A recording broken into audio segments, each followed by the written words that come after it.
Welcome back to the Personal Experience Podcast. My name is Jules Scott, and this week's episode of the show is talking about experiences with racism. My guest today is a friend, a Twitch streamer, an esports commentator, an all-around great person. I am with Albert Halorin Hailey today. Hi, Albert. How's it going, Jules? Fantastic. It's been a long time since we've actually done a podcast recording together. But I'm so excited to do it again because you're one of my favorite people to talk to. Likewise, I was excited and a bit surprised that you asked to have me on for this, but because it's not really a topic I get to talk about super often. So yeah, I'm interested. And I'll be completely honest with you. When I approached you on the topic, I wanted to make sure that I did it in a way that didn't feel like it was, I don't know, tokenism or like, I wanted to talk to you about it and I wanted to have a conversation about it. And I was worried that it could come across that way. And I'm so glad to hear that you were surprised in a good way because it's tough. This is really a hard topic to broach. Yeah. I mean, it's honestly not a topic I really get to talk about super often just because in one way, it doesn't really come up that often. Mm-hmm. And in other ways, it does, but I just don't feel comfortable really talking about it. Mm-hmm. In a lot of ways, it can feel very counterintuitive to talk about racism, especially within the context of being a streamer or someone in esports. Yeah. And yet you've done it in times where you've written your own blogs and explained your experiences and so I definitely want to get into that, but we usually go back to the beginning to start out. And so if you haven't talked to Albert before or heard from him before, I'd love for you to explain who you are, where you live, and what you do. Okay, sure. My name is Albert Hailey the Third. My game handle / nickname is Halorin, which is a nickname that just came to me as a teenager, to be honest, and I've just kind of always stuck with it. I love the origin story. Every now and again, someone asks me, like, where'd you get that name from? It's just like, it honestly just came to me one night when I was like 15, and I'm just, why not? Just may as well keep it. These days, I'm probably most known for streaming, but I got into streaming by way of esports. Which in itself was something of just a social experiment. Mm-hmm. I started with Heroes of the Storm, and the whole idea was just to become a more expressive person. Through a lot of my adult life, I was very socially awkward, probably wouldn't be the best way to describe it, but it was just hard for me to open up and talk to people. Mm-hmm. So I saw casting and commentary as an avenue for me to just honestly express myself and just kind of be okay with however people are going to perceive that, whether they like my commentary or they don't. I just kind of went into it with this goal of I'm going to be the kind of commentator that I would find entertaining and that would make me laugh. And if I make a joke and no one else gets it, whatever. Like if there's one person in the audience that gets like a weird movie reference or something like that, like cool. But I really just kind of do it for me, and I ended up developing a real passion for commentary, and it's taken me to some really cool places. I've gotten to do stuff in Heroes of the Storm. I got to come out to California long enough to where I was able to convince my job to just let me work remotely full time and move there. I lived there for a couple years. I live in Washington State now with my lovely girlfriend, which I'm happy about. But I've also done stuff in Rocket League, some Apex stuff, Smash Ultimate, and yeah, just any game that I end up liking on a personal level. If there's esports stuff that I can do, I try to get involved in it. So, and it's been a really interesting journey getting to like now from the West Coast. We started on the East Coast, right? I did. I grew up in South Jersey. Jersey represent. A small suburban town. And when I was 20, I moved to Northern Virginia, right Mhm. outside of the DC area. And I lived there for 14 years before I made the jump to the West Coast, So which I was grew something of a surprise because I never, like growing up, I never thought I'd live on the West Coast. really? It was never an ambition. It was never something I was particularly interested in. I didn't think I'd like it, but part of the personal growth journey I've gone on over the past 5 years is realizing there were a lot of things I just kind of decided I didn't like just because I decided that. Mhm. And when I turned 30, it made me really question, a lot of those things. Like I had never been in the ocean before just because I had decided I didn't like it. So when I turned 30, yeah, like so when I turned 30, I was hanging out with a friend in Tampa Bay, and I was just like, I'm just gonna go in the ocean. Like we were at the beach already, but I Right. just never actually been in the ocean. So that was the first time I ever felt, the pull of sand under my feet and stuff. I was like, this is amazing. How have I not experienced this before? And it just kind of made me think about what other things are out there that I've just prematurely written off. And that's kind of what got the ball rolling for me to ultimately try out commentary. Yeah. So where do you think that resistance to certain things, just a kind of blanket thought of this is not for me, came from? Um, to be completely honest, Jules, a lot of it is from personal insecurity. Mhm. I'm very much a perfectionist. As I've gotten older, I've started to shy away from this idea, but I just never liked showing mistakes, flaws, or faults to anyone. Mhm. So a lot of the choices I would make in life is like, well, I'm not going to try that because if I don't try it, then I can't mess up at Right. it. Yeah. is really a more core aspect of my earlier chapter decision making than I had really realized until you know I benefit from hindsight and experience and I can look back on that. But Mhm. a lot of it's just I didn't want to put myself out there. Yeah. Yeah, I think there's a lot of that for a lot of people, a fear that because it draws attention to you in ways that maybe you're not ready for. 100%. Yeah. And commentary was just like the first instance where I was just like, I'm just gonna try to go against that. And it's funny because in a lot of ways I wanted to quote fail unquote at commentary. Like Mhm. I wanted to do it and just everyone's like, good God, like you're terrible. Like you should not do that anymore. Just because I could then come away from the experience like it didn't kill me that people didn't like me. Oh, sure. Yeah. And in that I would find a certain liberty in a way of just like it's okay for me to put myself out there, not be everyone's cup of tea.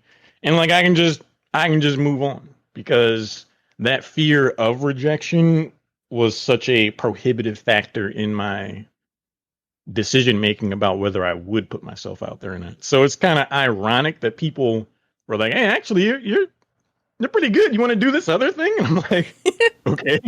You want to do this other thing?" Like, all right. And it just kind of progressively kept snowballing until one day I get a DM from a Blizzard talent manager and they're like, "Hey, what's your schedule like from late February to early March?"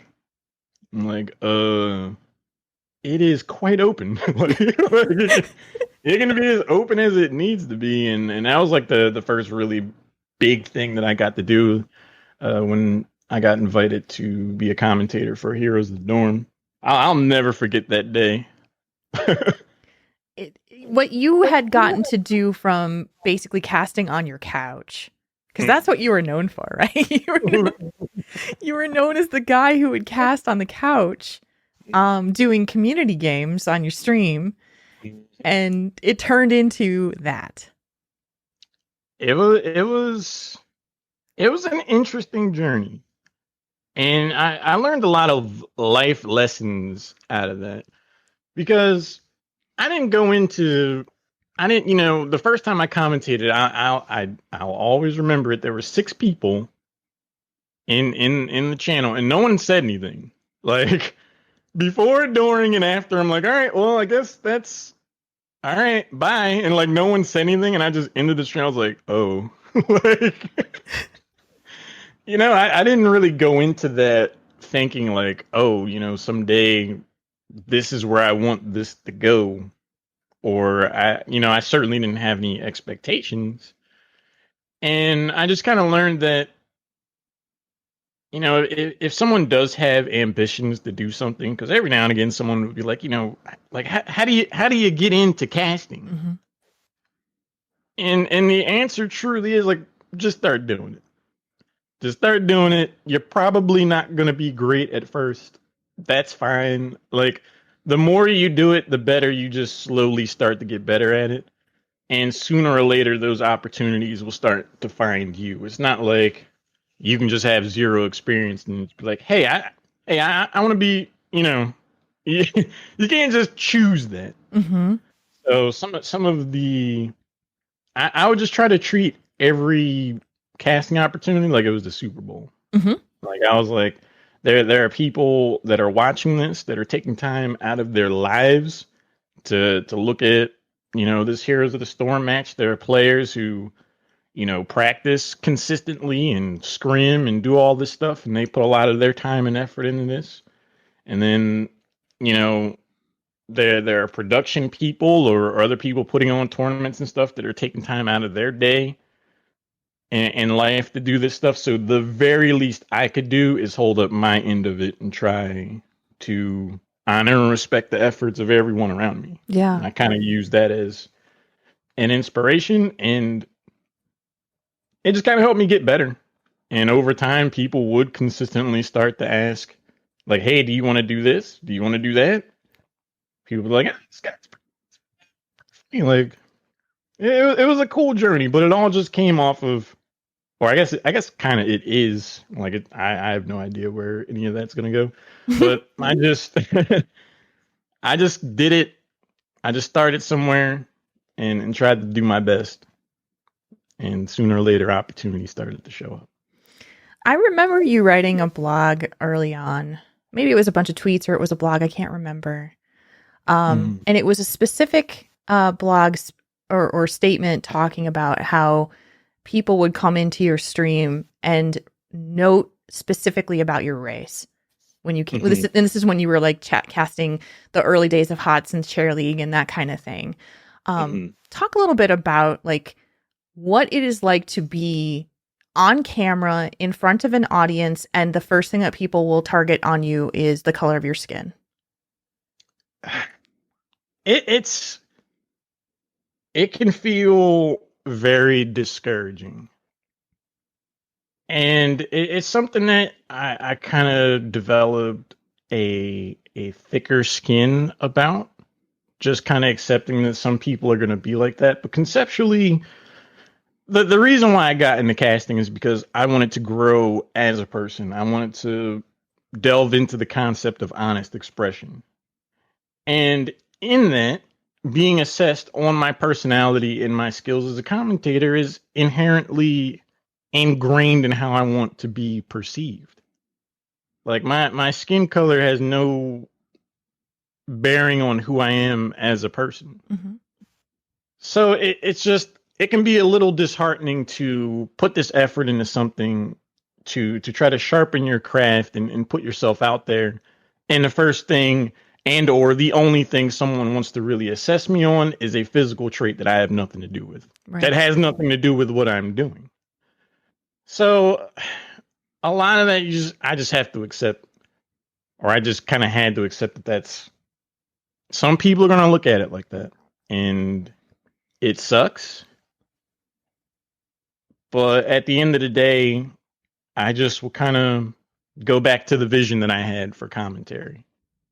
And the vision that I had for commentary is just to be my completely honest self and to not care what people say. Mm-hmm. Like, I would often have to remind myself, no matter what the feedback was. If someone said I was amazing or someone said I was terrible, if they're like, you're pointing out the fact that I'm black or whatever, it's like I'm not really doing it for that kind of feedback. Like I'm not fearful of negative feedback, and I'm not clamoring for positive feedback. I just want to be the best commentator that I can be. Mm-hmm. And I would just kind of use that to revitalize that thicker skin. Because it can be easy to both fall into the trap of looking for positive feedback and looking on Reddit and be like, oh, do people find me funny? Or like looking back in VODs or it can work the other way where it's like, this guy's bad or this, one, one of the most interesting comments that I've ever gotten about my commentary with regards to race is some guy, I don't remember who they are, but some person said, I like this commentator's urban colloquialisms. What? Yeah. And I was like, I thought it was just a deeply profound insight to how some people can look at me. Because, like I said, I grew up in South Jersey. I grew up 2 blocks away from a farm. Like, I've never lived in a city. I lived in a predominantly white suburb. I think I was 7 out of 806 people that were of color in my graduating class in high school. Like, I grew up around pretty much primarily white people. Mm-hmm. I didn't have any black friends. Like, there were so few people of color in my town. Like, I wasn't really going to even run into other people of color. Like, I never really thought about skin color like that. Mm-hmm. So the fact that someone just sees my skin color and they equate my personality to an urban colloquialism when my upbringing is more or less the antithesis of an urban upbringing, I just thought it was ironic because it was like if I was white, they wouldn't say that. No. I just can't see them saying, "Oh yeah, that Caucasian guy has urban colloquial." Like it's not something that someone would say. And it's a total assumption. It is an outright and flagrant assumption. It's just like I don't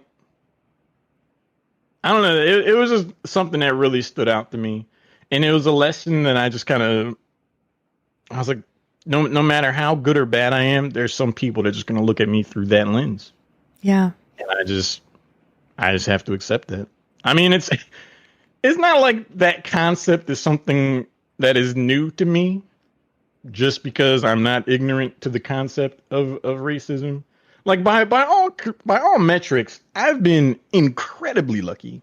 Like in terms of how I've been regarded, in terms of my race, like I can only think of a handful of times where I've ever been on the receiving end of like outright just like that guy's racist. Like yeah. There's only been a couple times where that's been a thing, but there have been instances of subtext where I'm like, I've been able to achieve X, and I'm pretty confident that I would achieve X plus Y if I was white.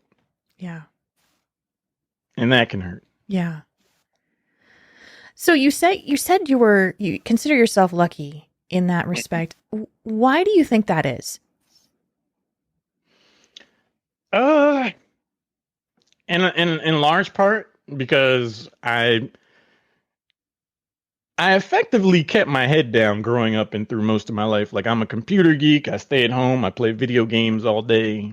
Like it's not like I'm really out interacting and socializing a lot. Mm-hmm. But even as a kid, my parents, the older I get, the more I appreciate the way my parents raised me. Mm-hmm. I definitely was raised more by the stick rather than the carrot. That's the best way I've ever been able to explain it. But a lot of it was setting boundaries for me because they knew what kind of trouble I could get into just because I was black. Right. It's like, hey, we're not going to let you go to that party this weekend because if something happens, you might get treated a different kind of way. Were you aware of that? Were you aware of that happening? I was. I mean, I hated it, but I understood. And in a lot of ways, I agreed. And I think I was thinking about this going into this interview. Because racism isn't really something I get to talk about in any kind of unfiltered or honest way. And I think a lot of that, and in part like a part of my social hermit like behavior growing up was because I grew up predominantly around white people. Mm-hmm. But I was very cognizant of the idea of racism. Like, I don't care about skin color. People could be orange or purple. Like, I don't care. But the world around me doesn't always say the same thing. Mm-hmm. And it was a very maturing concept because I did have to look at the world through that added lens. Mm-hmm. Like, if I had a friend, like, there were two friends that I had. They were both white, and we hung out all the time. And we were really good friends. But there were sometimes instances where I could tell, like, I had to think about things in a different way than they did. And trying to articulate why was just awkward. So I kind of was passively given this social burden of managing and dealing with the concept or possibility of racism without being some kind of like Debbie Downer for the people around me. I see. Yeah. So you basically felt like you had to carry the burden for them. Exactly. And that was tough being like 12 years old and going around with this concept like I know that I'm effectively living life on hard mode. Or at the very least at a higher degree of difficulty than my friend and I are pretty much the exact same person. We got the same interests, we make the same jokes, we have the same moral ethical scale. I'm just black. So the world is inherently going to be different for me. And that was like I could never find a way to really explain that without just making it incredibly awkward. Because it's like, what does my 12-year-old friend that's white even say? That's like, oh, sorry, dude. Like that sucks. Yeah. Yeah, yeah, it does. And it's like that's just the world. Yep. So I just more often than not would just decide not to even bring it up. And that kind of was the foundation of even to this day, like it's still weird to talk about the concept of race because I don't want to just bring everybody down to the grim realities that I passively have to process and interpret on a daily basis. Because it's not fun to talk about. No, Like, it's not. But it shouldn't have to be talked about. but it's also 2020. It is. And, and the world has now changed in a way that the topic of race is never off the table. And, and that's the one thing that I find, so I see that you're much more unfiltered on your Facebook feed, which I appreciate, because it gives me an insight into your feelings on how things are going, because as a white woman, I don't always understand, or I can empathize, but I don't live the feelings, and I don't know the rage, and I don't, I can feel it from you. And, so honestly for that, I appreciate, because it is something to help me to gain that perspective. But do you feel like sharing that on a site like Facebook hurts you or helps you? I think it helps in that it gives me some type of outlet to post somewhere. I can see an instance where it can be hurtful, and I'm trying to really be able to articulate the reasons why.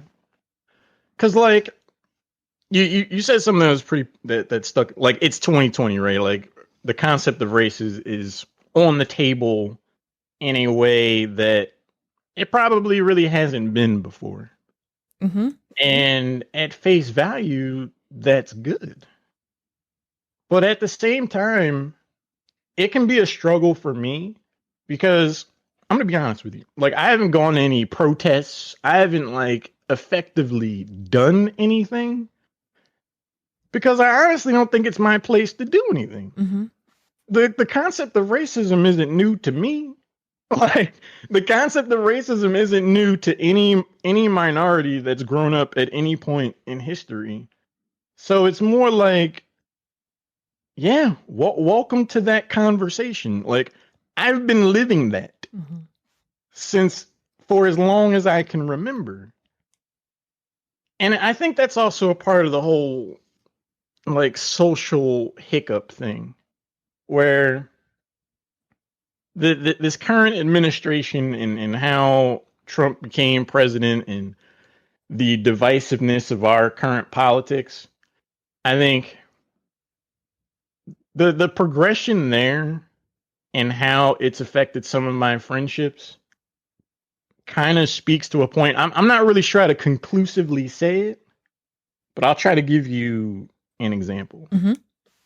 So I had a friend named George. We were like brothers. Like we hung out all the time through pretty much all my 20s. Close friends, right? Neither one of us really jumped into political conversations super often, one way or the other. Mm-hmm. But going into the last election, his girlfriend, was a from what I've gathered, a lifelong Republican. Mm-hmm. And on her Facebook, like we were friends on Facebook, and she would have like these "Make America Great Again" shirts and stuff like that. And from what I could tell, she had a pretty level head. It's not like she was some kind of she was a pretty sensible person. But I think we were just looking at the political landscape in two very different contexts. Like, no matter what Trump's, social, civic, economic policies are, this guy represents a party that is pretty racist. Yeah. Like, it's hard. Today, it's incredibly hard to say anything to the contrary. But back then, there might have been somehow people that couldn't see that. But like, this is a party where people, like the guy Roy Moore, one of the like a Alabama, he's running for Senate, and he was like, the last time America was great was like early 1800s, and I'm like, dude, there were slaves back then. You think those people thought America was great? Like, how do you feel that that's great? Yeah. And to support that made it very weird for me to sit down and like have dinner with her and like joke around and socialize, because it's like you lack the empathy and ability to understand multiple perspectives past a point to where it's almost disrespectful for me to just ignore that. Right. It would be like, voting for a politician that's super against gay marriage, and my best friend is gay, and I'm like still voting for them, and it's like, do you see what I mean? Yeah. Where there's just this weird divide of how could you support that when you know how much it hurts me? Exactly. And this past administration, in the past 4 years in particular, has just been a constant repeat of that concept, of where it's like, the further this party goes down this ethical like slope downwards, it becomes increasingly more difficult for me to continue to socialize and feel like people that support that are my friends. Yeah. And I think everybody has had experiences with that as well, and what's happened, especially I think for my family, my parents in particular, is that they're longtime friends. I mean, my parents are in their 60s and 70s, friends from childhood. who are down that slope and will not leave it. And, it's like you're thinking about, these are people who I've cried with and had weddings with and seen babies born, and they are literally just, they're too far gone to hear reason, and I can't reason with them anymore, and I have to let that go. And because they support something that I don't agree with morally and ethically. I can't even imagine. Well, I can, but but what I find interesting too is like this last 4 years, it's like the quiet parts are now out loud. Mm-hmm. You're now seeing who is really racist because they're not afraid to say it anymore. Yep.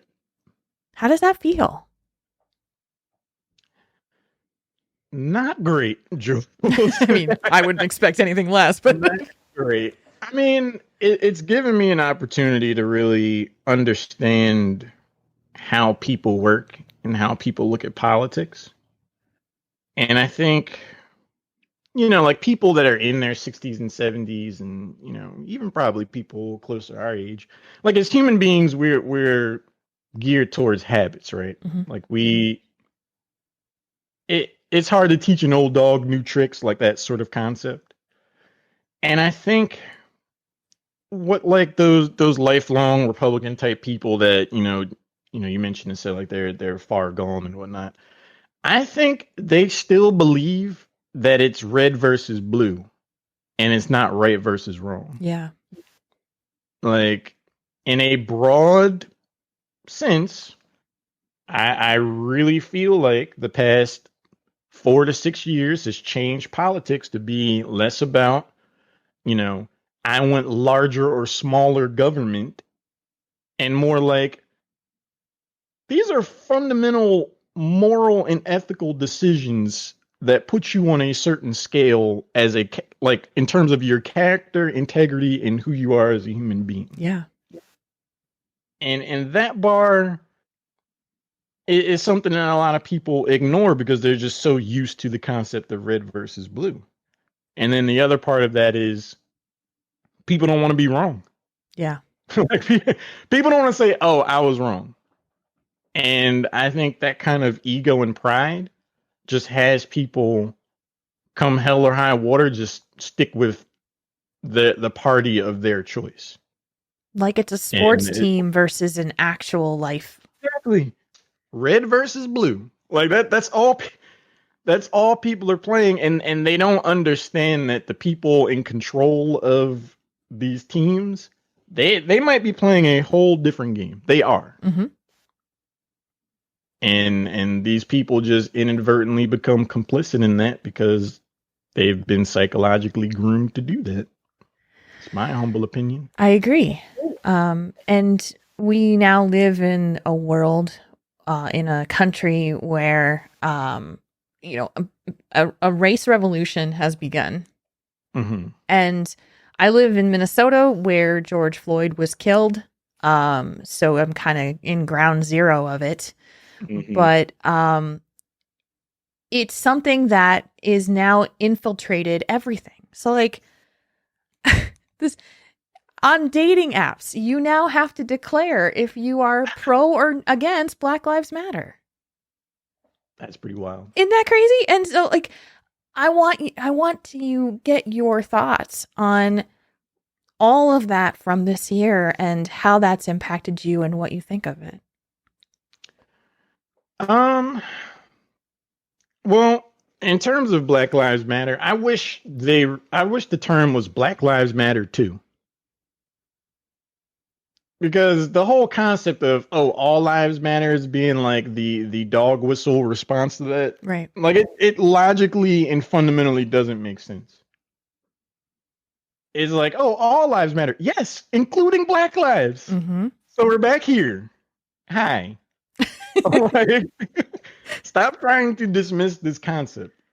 But the idea of Black Lives Matter too kind of dismisses all of that. I don't know. Like, it kind of goes back to, I don't necessarily feel it's my place to, like, I'm not the one that needs to be educated on the concept of racism. Like, Right. I've been living it. I feel like I'm gonna try to explain my higher level thinking about where the country is right now with regards to racism. And I'm not sure if I'm gonna exactly hit all the notes, but I'll try my best. Please do. I feel in a general sense there are four categories of people. There are people in a position of power. There are people that are straight up racist. There are people that are on the receiving end of racism. And then there's a large part of the country that understands what racism is, but since they don't experience it themselves or dole it out themselves, they think it's a much more passive thing than it really is. Hmm. And that's like the majority of Caucasian people in America. People are good people. They just don't know. And I think the longer stuff like Black Lives Matter and these conversations come up, they're good in that they're making that last group of people aware of how prevalent racism really is in different facets of our society. A lot of people just kind of tune it out, like they don't want to hear it anymore. And whether it becomes a distraction or something that's reached a point of exhaustion, the more those people start to feel that way, the more the people in power are like, cool. There's like fine. Hmm. Because I think a lot of people in power, there probably are people that are just straight up racist. But I also think that there are wealthy people that just see racism as a byproduct of their ability to control whatever market they're in. Right. Because objectively, it's like if there are 15 candidates that are really good for something, why not? And you're completely selfish. It is objectively in your favor to just have 7 of those people be dismissed because they're a person of color or a woman. Because you don't care. Like you just want to win. And it's like if those people, if other people want to be racist about it, fine. But the net result is still a positive for those people in power. And I think what you like, if from the pieces I've seen of the debate and just like anytime Trump kind of blows a dog whistle towards racism, I think he is racist. But I also think he's just using racist people to vote for him and to favor him. He like the net result doesn't really like that's all he really cares about. Hmm. And I think there's a larger portion of people in power, be it, in office or, a CEO of something. I think that's a larger number than people probably think.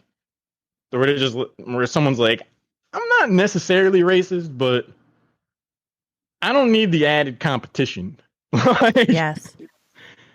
I make more money leaving things like the way it is. So that sucks for them. But I want to make the most amount of money. Yeah. And the irony is that the people who become part of the machine that is in power are the people who are hungry for it. They need it Mhm. to exist. And in order to not lose the power, they have to make sure that no one can come take it. Right. And so this is why movements like Black Lives Matter really scare them because all of a sudden this group of minority it's never no it's like people are now paying attention to the fact that we've done this to the minority groups Mhm. that we have done this to black people and they could actually come back and realize what we've done and take it away from us. And that is so everything that we're seeing right now is all related to fear. Mm. And like I have to ask you, I mean, have there been times where people have just feared you because you're black? Um, Not only have there been times where people have feared me because I'm black, but I'm more fearful of them because I'm black. Really? Like if I'm walking down the street at night and there's a person 50 feet ahead of me that's Caucasian and a woman, I'm more scared of them than they're scared of me, because I know that they could pick up the phone and say, "Hey, this black guy is trailing me," and I might not go home that night. Mm-hmm. And that's not hyperbole. That's not like an embellishment. It doesn't take much to be put in a position where my race is way more a factor than it needs to be. Yeah. So yeah, not only are there a lot of times where people treat me differently and are fearful of me because of my skin color, but I'm so aware of that that I in turn fear them. Mm-hmm. God, that breaks my heart. And I know that it is, you're not alone. Like that's something that every Black person, especially a Black male, feels. Mm-hmm. Oh man. I wish I had answers, or that you had answers for how do we change this. But what is your best assessment as of today? It's the end of September in 2020, and we're about to enter into an election for the millennia. What are your feelings on how does this change? I say this as a person that is a minority and seeing racism in different facets. I'm not by any means the most researched or knowledgeable person, but my armchair quarterback opinion generally revolves around the concept that people need a vision, whether that comes from a leader or just within themselves. They need to have a vision. I think a lot of the problems our country faces in terms of government is that people get lost in the argument over whatever topic that goes on. And I think we as a people have lost the ability to just say, to drown out that noise and just be like, what is the moral and ethical right thing to do here? Mm-hmm. And answering that question should be what actually happens. It's like, rather than go into these long debates and have these weird back and forths and nothing actually ever really gets done in our government or in these social situations, it's just like, hey, is this right? Like, is it right that people have to live in with these kinds of fears? No, it's not. And go from there. Mm-hmm. Because I feel there's been a large campaign of obfuscation when it comes to race. Like, it's great that our country's talking about this stuff, but people have politicized the concept of Black Lives Matter. They see it as like a group, like Yeah. like there are people who just they'll start riots to blame it on Black people, or news sources will play up specific angles of protests and things like that because they want to cloud the conversation. Yeah. And people get lost in these arguments over whether or not these protests are riots and stuff like that. And it just becomes this zero sum game to where it's like the people that want to obfuscate things, they just want to run out the clock.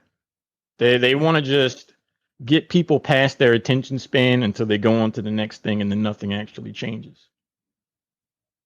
But if people just consistently are like, time out on all that, what's the right or wrong thing to do? And just continuously go back to that concept, I think that's how things can start to change. Yeah. But going into the weeds of these arguments where people just try to lose others in a maze of circular logic, so then nothing actually happens. To try to create situations where people can feel better about themselves by conceding certain platitudes, but nothing actually changes. That's a step in the right direction, but then there's kind of a step and a half back. Mm-hmm.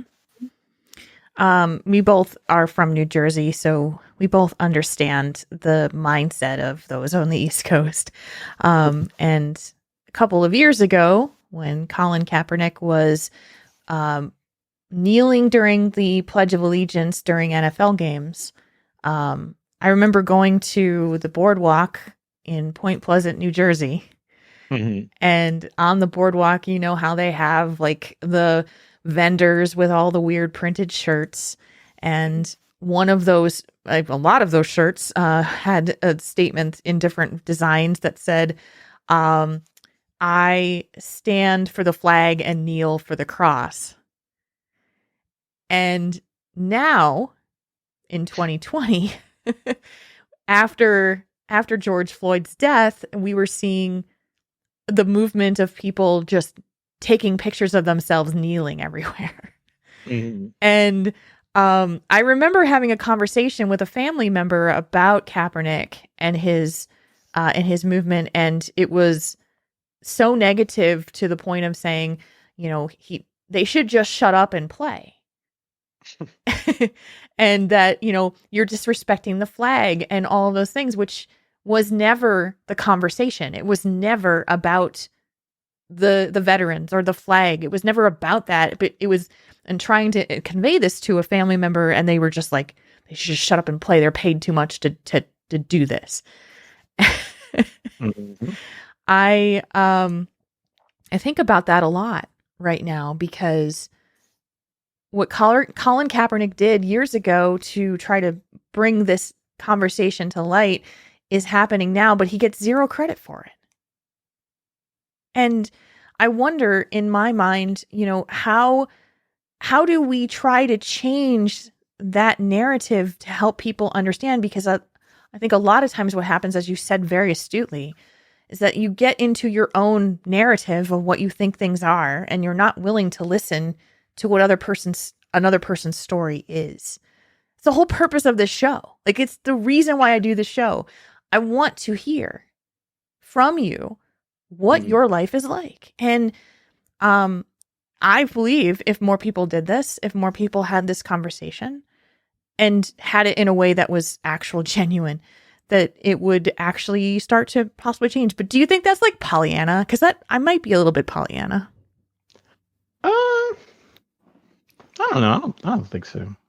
I mean, the whole Kaepernick thing, I think, is a sterling example of the campaign of obfuscation. Yeah. Because it's not about the flag. It's not about veterans. But people were quick to just kind of throw that into the mix to muck up the conversation, to where someone just had like an easy out.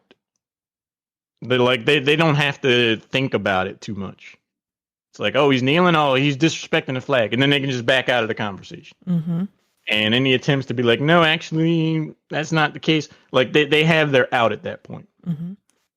And I think that's exactly what happened there.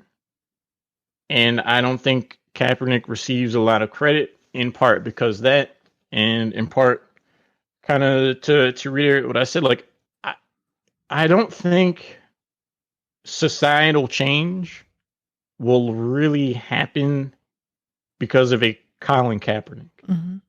It'll happen because of a Ben Affleck. Like, someone who is not directly victimized by this stuff, that has the eyes and ears of the larger population, joining the Colin Kaepernicks in the conversation. Mm-hmm. Because otherwise, people are just going to seek some type of out, where they'll just be like, oh, they're disrespecting the flag, or all lives matter. Like, they're just looking for some knee-jerk thing to kind of put up a deflector shield from having to really get involved and think about that conversation. And the intention behind that can be as nefarious or not nefarious as it is. Some people just don't want to get into deep conversations about that, and that's understandable. Yeah. Like, I lived a large part of my life not wanting to get into politics or think about politics or talk about it, because it's like, I just want to enjoy life. Mm-hmm. And I think that's where a lot of people in society are. Only a lot of people have the luxury and privilege of actually living their life like that. Right. Like, I don't have that luxury. as much as I would like to just not worry about any of this stuff and just play video games and cast all day and do things that I think are fun, I don't really get to do that. Right. And I think that's a big distinction in why you see some of the lack of efficiency in forward progress, because there are a lot of people who can effectively opt out of these conversations. Do you And think there are people in power that want to give people as easy a possibility to opt out so they can keep things the way they are. Yeah. And, we just saw this last night during the debate where the president had an opportunity to denounce white supremacy and chose not to, and instead did a dog whistle signal to a white supremacist group in front of millions of viewers. So what do you say to someone who, I don't even know how this is possible, but someone who is still not decided in this election coming up on November 3rd? I would challenge that person to look at the situation objectively and through a moral and ethical lens. And I feel like it's next to impossible to objectively look at last night and the long history of things that Trump said or done and come away with any other conclusion than this guy is either outright racist himself, or at the very least is more than comfortable with being within the company of racist people. Mm-hmm. And that's a level of complicitness that's like an accessory to murder. It's like you're guilty. You're right there in that conversation.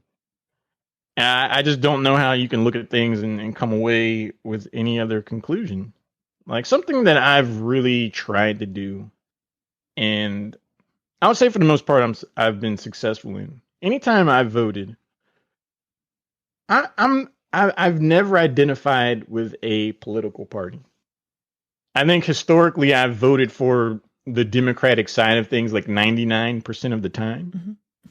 But I go into every election just with no bias, and I just objectively look at people, their platforms, and see which one best aligns with my own sense of morals and ethics. And time again, I just find that the Republican Party operates outside of a certain ethical and moral standard that I can't even begin to look at their policies because they're on the wrong scale of right and wrong. Right. And I don't think enough people do that. I think our politics has just been kind of ingrained in our society in a way that where that never even comes up as a conversation. Like, and most people will say like, oh, well, all politicians are corrupt. So, and then they kind of bypass the right versus wrong argument. And that's a critical mistake. Because yeah, I agree. I would rather have a budget I'm not happy with and vote for someone I know is of a certain moral and ethical standard. Yeah. Like, that's where my priorities are. And I think there are a lot of people who don't look at things with that same level of priority because they have the privilege not to. We've also been put in a position where years of politics have made people distrustful of any politician, no matter what, even though they may present themselves as good and kind and of good moral standing. We continue to see countless stories of like, we thought that person was great, and now you turned out like we thought that Bill Cosby was America's dad. We thought that a lot of people who are out there were actually really great, and just they're not. And so, but when Trump was running for election in 2016 and the things that were happening, where I was like, there's no way that he could continue to run after that, right? And then it was, can't continue to run after that, right? You know, like you see some of my Facebook posts. A lot of times I'll just post, imagine if Obama did that. Yes. And I think, and like, it's a note I've hit a lot of times in some of my Facebook posts, but really think about it. Really think about it. Let's say Obama says like, "Hey, I accept this nomination to become president of the United States," and he has 5 children across 3 marriages. The same evangelical people that treat Trump like he's the next, you know, like he's the return. They would treat Obama like they called him the Antichrist. Yeah. Like if you just objectively take what it's a hilarious observation to make. Anytime Trump does something, I look at it through 2 lenses. I look at it through the lens of what would the same people that are diehard supporters of Trump say if Obama did the same thing? If during Obama's tenure 200 plus thousand people died because of a pandemic that was objectively poorly managed, and then he turned around and said it is what it is. Could you imagine what the average Fox News viewer would say? Yeah. It wouldn't be the same thing they say about Trump, I can tell you that. And then the other factor I look at is Nixon resigned from the presidency because he got caught listening to people in a hotel. Yep. Trump has paid a porn star campaign money to stay quiet about an extramarital affair. Yep. Like you can pick a headline each week that would have single-handedly sunk Obama's battleship. Yeah. Like he would have snap been impeached and removed. And it's Tuesday for Trump. Yeah, and that is, I think that's where you hit on the key point, is that your standards should be the same for whatever party you support. So if your guy does the thing, then you should not, and that's something that's against your moral and ethical character.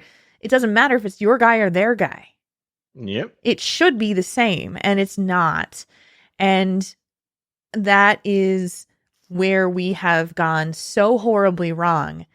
And to the point where people, like the arguments happen to say, well, you're going to cut ties over that because of political differences. And it's like, you still don't understand. Politics is not just politics at this point. Exactly. It's ethical and moral standards. And I think the people in power have done an amazing job in conflating the two and having people be confused. So people like us can have one conversation about a political stance, and then someone else can have an entirely different conversation, but we're just interpreting it differently. Mm-hmm. People still see a lot of this stuff as red versus blue, when it's in actuality right versus wrong. Right. And what I would hope and want for our country and the world is just a return to those moral and ethical standards, and choosing tribe and party less over just what it means to be a good human being that means well for the world. Yeah. Like kind of going back to the whole, issue of police brutality and stuff like that, and how that's been an extension of racism. The thing that's always bewildered me about stuff like what's happened with Breonna Taylor, and the police officer's he's arrested more for the damage he did to the drywall than the fact that he murdered a human being. Yes. Is like, if I'm a police officer and I go through the effort of all the training, and I'm laying my life on the line every day, and I understand all the honor and integrity that goes into the profession of protecting my community, no one is going to be ahead of me in wanting to weed out bad police officers. Like, no one, I would never want a cop to sully my police department's good name. And instead, cops sooner just defend each other to the most ridiculous degree, to where these charges aren't being levied against people. Mm-hmm. Like the perception of honor seems to just stop. Like once someone becomes a cop, like they're just in. Yeah. There's It's a there's no fraternity. protection of the concept of cops. But cops will also at the same time use that perception of honor as like some kind of universal defense. Yeah.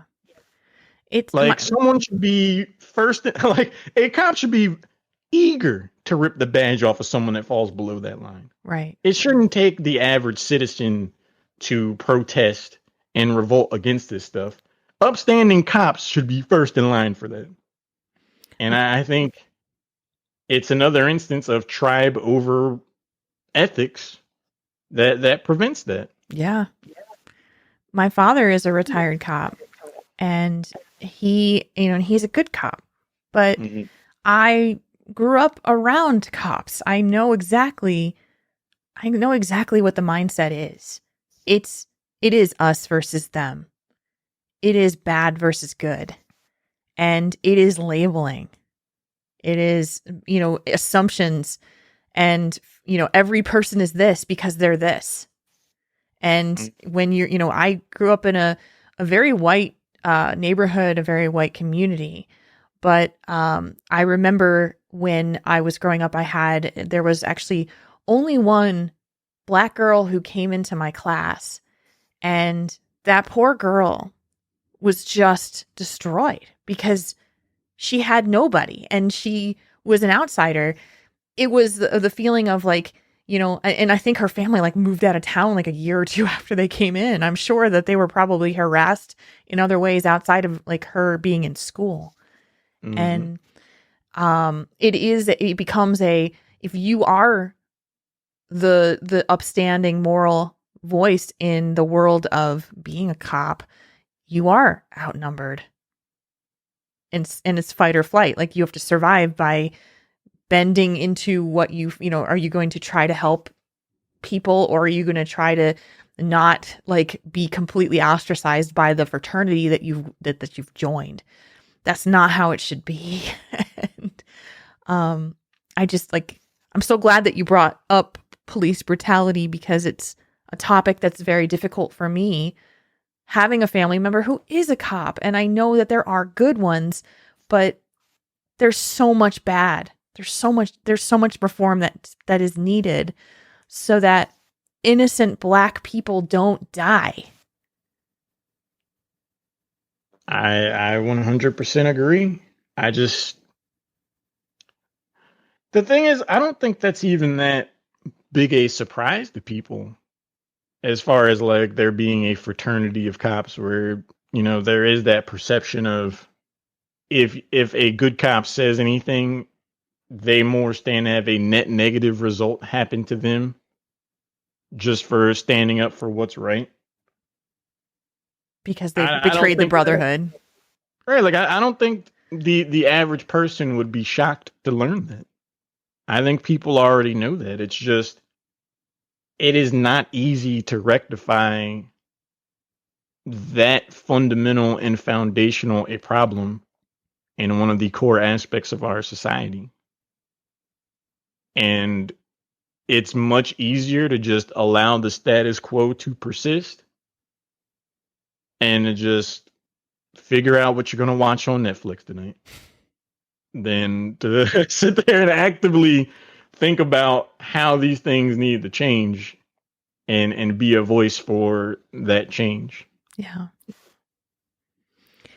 I want to thank you for sharing this amazing perspective, your insights and your experiences, and just enlightening me as well, because there are always things that I learn about you, about life when I do an interview like this. So Albert, I can't thank you enough for being a part of this podcast today.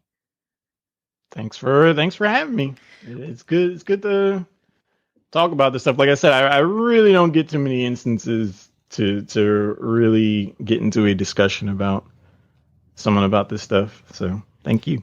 if you were to be out there in the public and people wanted to find you, where could they find your stuff? I'm on Twitter at twitter.com/_Halorin, and I stream at twitch.tv/Halorin. Are you streaming this evening as well? I am. Awesome. Well, and I will be by to give you love, as I always try to do when I can. So thank you again for being a part of this, and we'll see you next time.